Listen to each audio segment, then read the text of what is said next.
নমস্কার সবাইকে, আমার এই ছোট্ট ভিডিওতে সবাইকে স্বাগত জানাচ্ছি।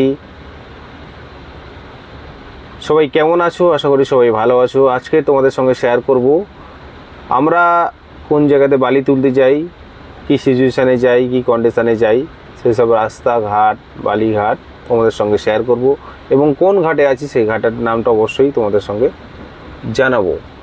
তো আছি এখন বালিঘাটের লিকের মধ্যে, নদীর সাইডে যে লিক, গাড়ি যাওয়ার জন্য শুধুমাত্র এই লিকের মধ্যে আছি।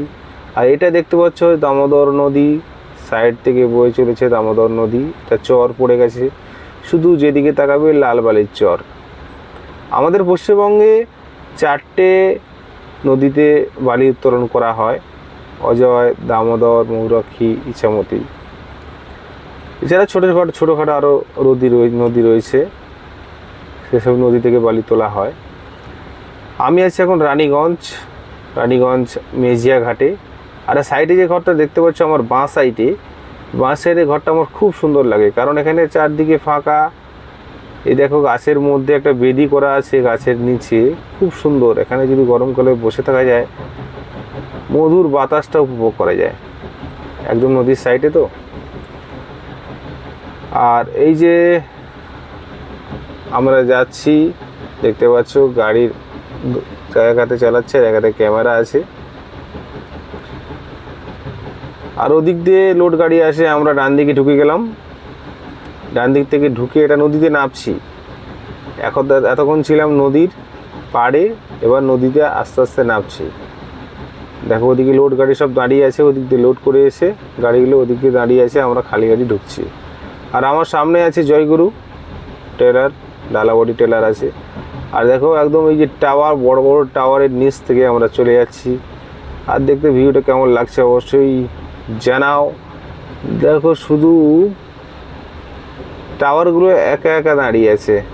টাওয়ারের ঠ্যাংগুলো দেখে মনে হচ্ছে, পাগুলো দেখে মনে হচ্ছে সত্যি এদের এই পাগুলো কেউ ছোঁয়ার নেই, না আছে বালি না আছে মাটি, একা একা দাঁড়িয়ে আছে।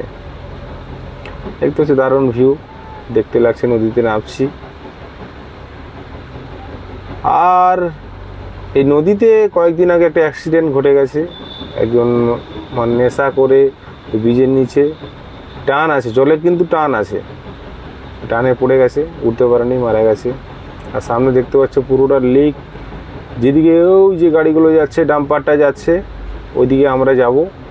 আর একদম সাইডে জল দেখতে পাচ্ছ, সাইডে দিয়ে জল, তার পাশেই লিক, তার পাশ থেকে গাড়ি যাচ্ছে, এত বড় গাড়ি। আর দেখতে পাচ্ছি কাঠপোল, এই কাঠপোলটা কত মজবুত করে বানিয়েছে। আমরা ওই কাঠপোলটা পার হব। এই কাঠপোলের উপর থেকে একটা বালি নিয়ে 70 টন 80 টন গাড়ি এই উপর থেকে পারাপার করছে। তাহলে ভাবো যে এই যে পোলটা কত মজবুত, কতটাই মজবুত করে বানানো আছে।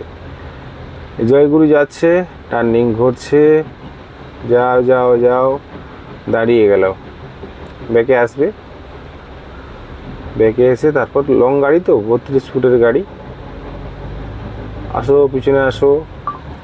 আর দূরে দেখতে পাচ্ছ যত দূর জল আর যত দূর চোখ যাবে তত দূর লাল বালি, শুধু বালি আর বালি।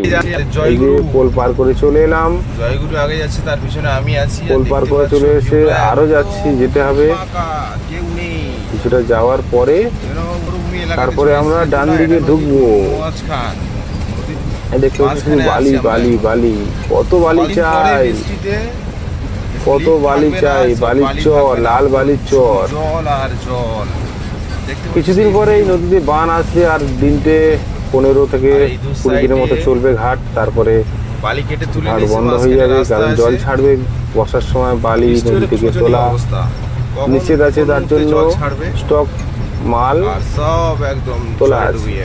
প্রত্যেকটা ঘাট স্টক মাল স্টক করে, নদী থেকে বালি তুলে নিয়ে স্টক করে, সেটা বর্ষার সময় আমরা স্টক মাল লোড করি। আর এই যে জয়গুরু চলে এসছে, দেখতে পাচ্ছ জয়গুরু। আর ওদিকে একটা টেলার লোড করে দাঁড়িয়ে আছে। জয়গুরুর পরে আমার লোড, এই জায়গায় 3টে জেসিবি দিয়ে মাল কাটছে। দেখো শিফটিং করে একটা মাল তবে কত দূর পর্যন্ত আসছে। আর আমি দেখছি আমাদের একটা গাড়ি ওদিকে গেছে, সে ডাকছে ফোন করে যে ওদিকে মালটা ভালো। যদি ওখানে মালটা ভালো হয়, আমার চাই শুকনো মালটাই বেটার, জল পড়ে না, জল ঝরাতে লাগে না। আর দেখতে পাচ্ছি এই যে আমার গাড়ি, আর ওদিকে একটা গাড়ি লোড হচ্ছে আমাদের, দেখা যাক কি হয়। যদি ওই গাড়িটা ভালো হয় তাহলে এখান থেকে গাড়ি ঘুরিয়ে, খালি গাড়ি ঘুরিয়ে ওখানে গিয়ে লোড করব। আর এই দেখতে পাচ্ছেন একদম আমরা যে আছি নদীর মাঝামাঝি আছি। কেমন লাগলো ভিডিওটা অবশ্যই জানিও।